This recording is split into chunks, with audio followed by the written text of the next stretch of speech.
Hace unas horas, la Comisión de Justicia y Paz del Episcopado acaba de describir la dramática situación que se está viviendo bajo el gobierno del presidente Milei y el grado de devastación producido en estos 100 días de su mandato.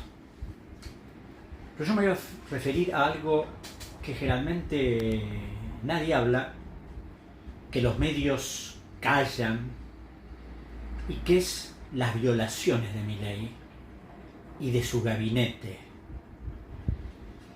Más allá del enojo que dicen que justificó la elección de Milei por parte del 56% que lo votó, es difícil de creer que se votara con conciencia a un señor que decía que el Estado es una organización criminal que había que liquidarla, que el Banco Central debía ser dinamitado, que cuestiones fundamentales que hacen al Estado de Derecho desaparecieran sobre la base de la libertad del individualismo, y que el pueblo, que las grandes masas de gente carenciadas desapareciera o sufriera las consecuencias de lo que iba a pasar, porque esa es la realidad. Él iba a dinamitar a la casta y acabó gobernando con la casta, porque castas son su ministro de Economía, su ministra de Seguridad, su ministro de Defensa, su vocero presidencial, el presidente de la Cámara de Diputados, la presidenta del Senado, y todos los que trabajan en lugares menores son la casta que él tanto demonizó. Y cuando hablo de la violación de la ley es porque, primeramente, el ejercicio del nepotismo, nombrar a su hermana secretaria general de la presidencia. Es decir, se ve que si la hermana no puede estar, es la que lo controla, la que lo frena o lo que la impulsa. Entonces, a todos lados está con su hermana. Es decir, es una especie de simbiosis rara que quedará a los psicólogos a analizar. Pero cuando hablo de la violación de la ley, es porque además de haber modificado un decreto para eso, modificó varias normas legales a través de decretos. Y además, el famoso DNU, Decreto de Necesidad de Urgencia, que tanta cola ha traído en los últimos tiempos, solo es defendido por el presidente y sus obsecuentes, y los obsecuentes senadores, y los obsecuentes diputados, que no tienen la menor idea de lo que es el derecho.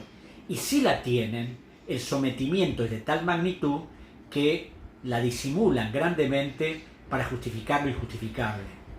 Y para tratar de relativizar la forma en que fue dictado el DNU, dicen que, claro, Cristina Kirchner dictó muchos DNU, Néstor Kirchner también, Mauricio Macri, Alberto Fernández. Lo que no dicen es que ningún presidente dictó un DNU para modificar y anular 300 normas legales, 300 leyes y decretos. Los DNU que dictaron otros presidentes eran, en el caso de la pandemia, para una circunstancia urgente, y en otros casos para hechos puntuales. Ningún presidente emitió un DNU para modificar 300 normas legales. Es mentira lo que dicen los medios y lo que dicen los diputados y lo que dicen los senadores que han justificado el DNU. Y por otro lado, la Constitución es clara. Solo se necesita una circunstancia excepcional y que el Congreso no funcione, y el Congreso está funcionando. Lo que pasa es que Milei quiere la suma al poder público, y la suma al poder público es violar el artículo 29 de la Constitución Nacional, que establece que la suma del poder público que se le entregue al presidente significa una verdadera traición a la patria. Pero parece que acá a nadie le importa nada de eso. Entonces, todo lo que conforma la estructura gubernamental, los medios que lo apoyan o que se callan, consienten. Y además de consentir, aplauden. Y si no aplauden, guardan silencio. Todo lo hacen para evitar enojar al presidente o cuestionarlo.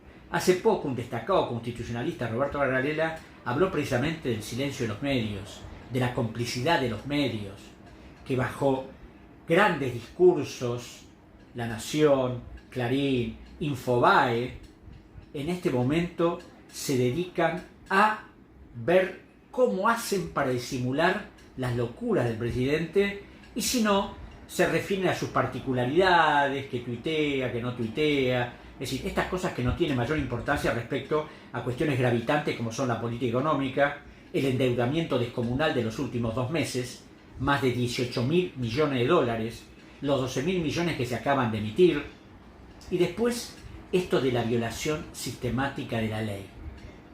El asesor estrella Federico Sturzenegger es economista y se pone a hablar del orden constitucional sin ningún fundamento. El diputado Esper también es economista y aconseja violar la ley dictada por el Congreso de la Provincia de Buenos Aires. El vocero presidencial siempre relativiza o justifica cualquier cosa. Este es el gobierno que tenemos. Este es el gobierno que 100 días ha producido una baja de más de 60.000 personas, que ha determinado que las pymes estén perdiendo cada vez más sus capitales, que el consumo haya caído más del 28%, que la pobreza haya crecido en el primer mes de enero y siga creciendo, que la indigencia también, y que todo lo que está haciendo el presidente Milei es para favorecer a los grupos concentrados del poder, no a los más necesitados.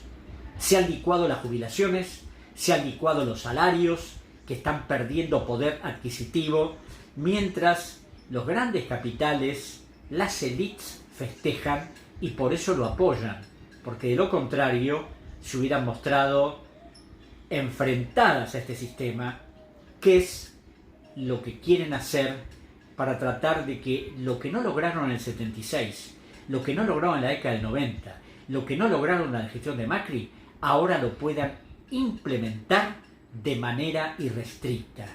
Y creo que el pueblo argentino no puede tolerar de ninguna manera esta política y tiene que salir a enfrentarla con todos los medios y los recursos legales que nos asignan las normas y la Constitución Nacional para impedir que el presidente Milei destruya a la Argentina.